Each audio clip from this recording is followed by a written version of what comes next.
silakan. Di sini nomor 1 Pak Rizky. Jadi silakan Pak Rizky. Kalau sudah selesai bicara dengan siapapun tadi. Terima kasih Pak Ketua, pimpinan dan anggota Komisi 1 yang saya hormati dan saya banggakan, Ibu Menteri Komdiji, Pak Wamen beserta jajaran, Ketua KPI beserta jajaran, Ketua KIP, Ketua Dewan Pers. Tadi yang paparan di sana itu Sekjen Dewan Pers, Ketua, Wakil Ketua. Saya kira anggota baru tadi ada di situ. Ya. Terima kasih Bu.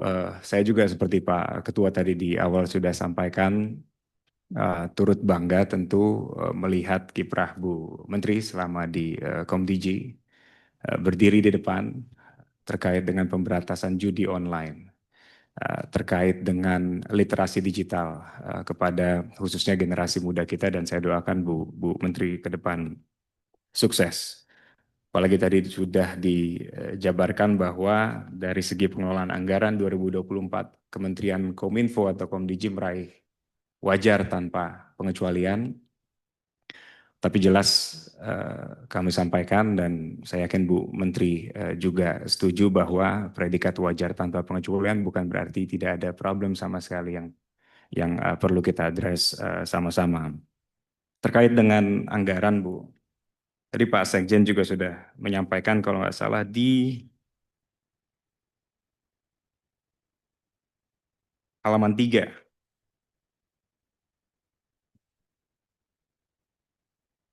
bahwa pagu yang dapat digunakan sampai dengan 7 Juli 2025 itu 8.730 miliar Pak Sekjen ya. Ini sekitar 4.020,2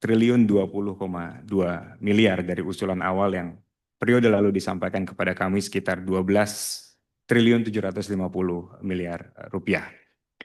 Kalau sampai dipenuhi oleh Kementerian Keuangan atau Pak Presiden, mengingat ini adalah pemerintahan baru, kita punya presiden baru, menterinya juga baru, apakah peruntukan dari kekurangan ini juga masih sama orientasinya dan akan ditujukan kepada hal-hal yang kemarin disampaikan kepada Komisi 1 di periode kemarin?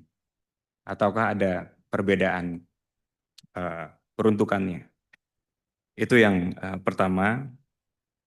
Kedua, Bu Menteri yang saya hormati, ini terkait dengan jangkauan sinyal ataupun broadband. Kita tahu kita hidup di era di mana broadband atau akses kepada sinyal itu sudah merupakan kebutuhan primer dari masyarakat kita di Indonesia. Dari dulu kita didengungkan semboyan-semboyan yang menjanjikan kepada seluruh masyarakat kita di Indonesia agar bisa, di periode lalu semboyannya adalah merdeka sinyal. Saya yakin di periode sekarang Pak Presiden mempunyai tagline baru, semangat baru. Kita juga dukung di Komisi 1 segala usulan, segala upaya, segala kebijakan dari Menteri Komdiji ataupun pemerintah secara holistik untuk menyentuh masyarakat ataupun saudara-saudara kita di wilayah 3T. Tapi saya yakin Bu Menteri juga pada saat duduk di sini sebagai Ketua Komisi 1 bersama-sama kami, agak sedikit membingungkan juga apa kabarnya dengan masyarakat kita yang masih berada di luar dari wilayah 3T tersebut. Karena masyarakat kita di Pulau Jawa, masyarakat kita yang bukan berada di daerah 3T juga masih membutuhkan sentuhan. Saya butuh assessment dari Bu Menkom DG, karena periode lalu kami sampaikan beberapa kali jawaban dari Menteri sebelumnya tentu kalau wilayah Pulau Jawa sudah hijau Pak. Kalau wilayah non 3T sudah hijau Pak. Tapi buktinya kami ke Dapil, kami ke masyarakat kami, masih banyak warga-warga di negara kita di wilayah non 3T yang belum tersentuh oleh jaringan sinyal. Saya minta assessment dari Bu Menteri terkait dengan ini, dan tentu di sini diperlukan carrot and stick approach dari Bu Menkom DG kepada operator-operator seluler. Nah, skema apa yang Bu Menteri siapkan untuk bisa memenuhi kebutuhan sinyal ini? Ya, terakhir Bu Menteri, kita di DPR sedang ramai, sebenarnya bukan di Komisi 1 tapi lebih spesifiknya di Komisi 5 terkait dengan ojek online, tarif ojek online.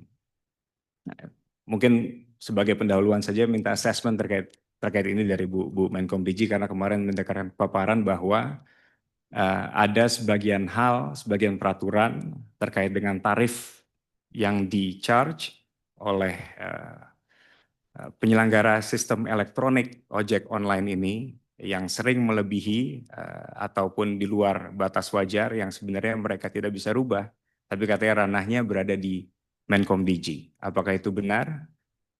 Dan langkah apa yang Bu Menteri siapkan untuk koordinasi secara holistik satu pemerintahan terkait dengan isu ini? Terima kasih Pak Ketua.